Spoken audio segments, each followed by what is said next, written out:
So I recently just finished my Corran Cardigan by the Crea Bea or Rebecca Clow, and I thought I would do a little bit of a pattern review, knitwear review, overview of this project.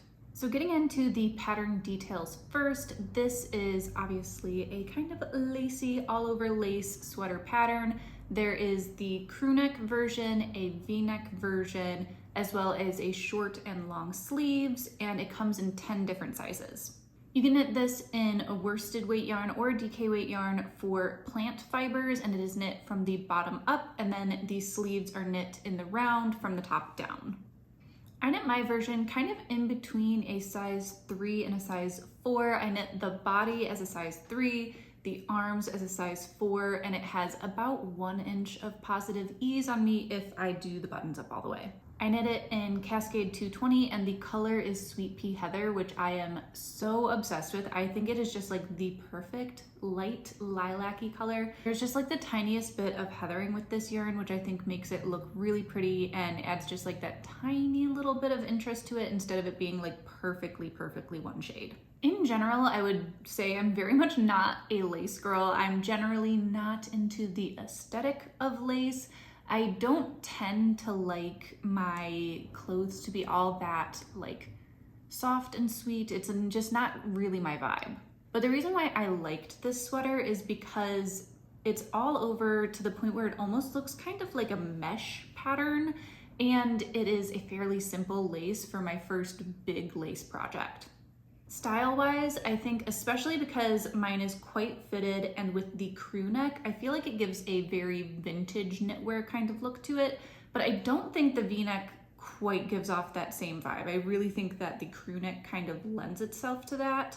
And I had wanted to knit this in the first place to have a good sweater for like this time of year.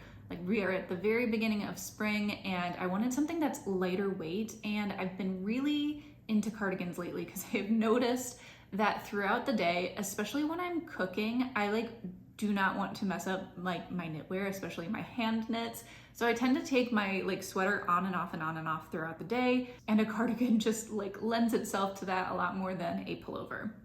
I was a little bit worried, having never really knit lace before, that I wouldn't be able to read it in the same way that I typically do with my knitting. I'm someone who really doesn't like to reference a pattern a lot as I'm knitting. I like to get in the flow and know what to do on any given row based on what I can see already on the needle. So judging from what I did on the row before, now I know what to do on this row. And having never knit lace before, I was a little bit worried that I wouldn't quite be able to get into the same groove with it. But with this being a fairly simple lace pattern, it is really easy to see what you're supposed to do next once you get into the swing of things. So this sweater is actually knit both flat and in the round, and I found the lace actually a lot more intuitive while knitting it flat as opposed to knitting it in the round. And I think it's kind of because it works in a similar way to a lot of cable patterns, where on the front side of the work, you're doing all of the little changes that makes the pattern. And then on the wrong side of the work, you're kind of resetting everything. You're knitting the knits, you're purling the purls, etc. But when you're knitting it in the round, you do need to pay attention a little bit more because each right side round looks pretty similar, as opposed to the right side and the wrong side of knitting it flat looks very different.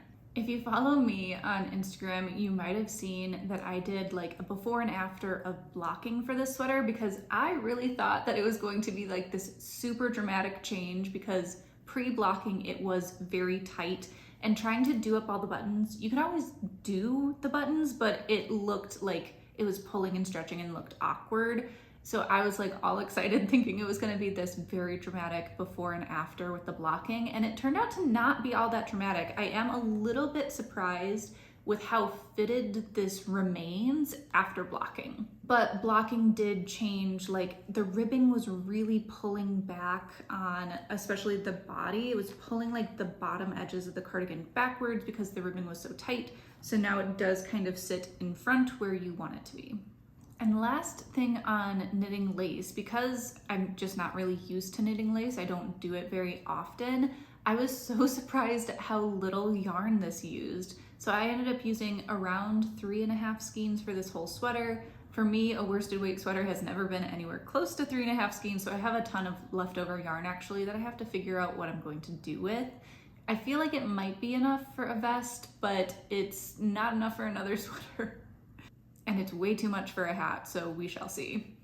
I think this is the first pattern that I have knit from Rebecca Clow, and I vibed with how she wrote the pattern. It like made sense to how my brain processes things. It was very clear. I like knew what was going on throughout the whole thing, so that was very good. But I do have two kind of small gripes with the pattern. The first being the sleeves, and they're quite tight. So this is a drop shoulder design, and I don't mind a drop shoulder being tight. I actually kind of prefer it. I am not like the biggest fan of drop shoulder construction in general, but especially for me personally, a really oversized drop shoulder sweater, I just feel like it doesn't look as nice, especially like how it moves over the shoulder and how it wears as you wear it. I just don't like how that looks. So for a fitted drop shoulder, I do prefer that, but these sleeves are really, really fitted, and I went up a size for the sleeves. There is a note in the pattern about picking up extra stitches if you think that the sleeves are going to be too tight, especially for the larger sizes, but even knitting one of the smaller sizes, I think if I had picked up the number of stitches required for my size, I would have been uncomfortably tight with the sleeves.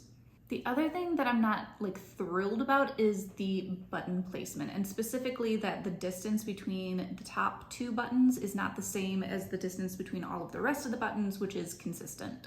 And I am kind of kicking myself about this one because I'm someone who's very much like, do as much to the pattern as you want, but like it's your knitting, it's your project. If you want to change things, change them. It's not that big of a deal.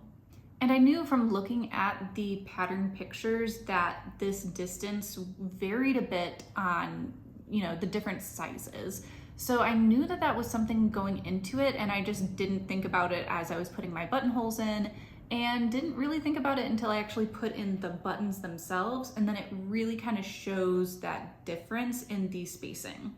And the reason why that happens is because you do the pickup for the sides of the button band first, and then you kind of do the top edge collar last. And I like how that looks, having the collar like on top of the edge of the button band instead of the other way around. But because you are placing these buttonholes on the sides before you're placing the one on the collar, it changes how far that distance is going to be. So essentially what I should have done is kind of estimated how high up the collar button was going to be and take that into consideration for placing the top button, then place the bottom button, and then figure out the distance needed between the rest of the buttons. And if I had done that, then all of the buttons would be evenly spaced. But how the pattern has you do it is you place the bottom buttonhole and then you base your measurements off of that instead of trying to like visualize how far above this is going to be. I know that's a little bit nitpicky, and I know that it would make the pattern itself way more convoluted, but for me personally, I do wish that all of the buttons had the exact same spacing just from an aesthetic point of view. Or alternatively, you could have just completely left off the top button, because I'm never gonna use it. I'll never button the top button. And I think kind of same thing can be said for the V-neck version. I obviously didn't knit the V-neck version, but just looking through other people's examples, I feel like the top button is just too high, and I feel like every picture I've seen of people wearing them, they don't button the top button. So it might have just been better to lower where that top button was instead of putting it there and then having an awkward floating button. But I do really appreciate how much work Rebecca puts into giving you those options within the pattern instead of just like, you could obviously figure out how to take a crew neck and make it a V-neck if you really wanted to, or obviously it's very easy to shorten a sleeve that you are knitting from like the top down, but it is nice that she gives you the instructions for how to do that to achieve the look that she was picturing. This was a super speedy knit for me. If I had been working on it like monogamously and not working on anything else at the same time, I do think it'd probably be my fastest sweater I've ever knit, because it is on a bigger yarn and with like having the lace in the holes. I just feel like it just worked up really, really quickly. So I think it took me about a month, but I was also working on a lot of other projects at the same time.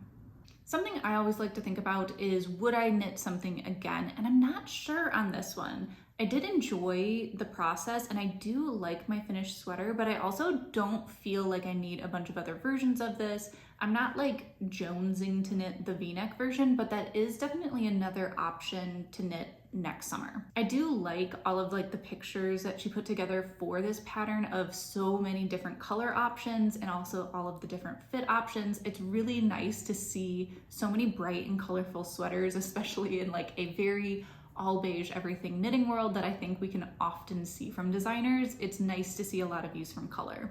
It's definitely something that I'm working on this year, trying to add more color into my wardrobe, more color into my knits, and I really am enjoying this like bright lilac-y color. I think it's just like really fun to have in my wardrobe. So I think if I were to knit it again, I would knit it in a size up with the V-neck style, and I think maybe in like a medium lighter pink color or some other bright color. I feel like for me, for spring, it just feels right to have like a bright and like almost floral kind of color, you know what I mean? I don't think I would love this in a darker shade, especially with it being like such a springy sweater. But those are all of my thoughts on the Corran cardigan.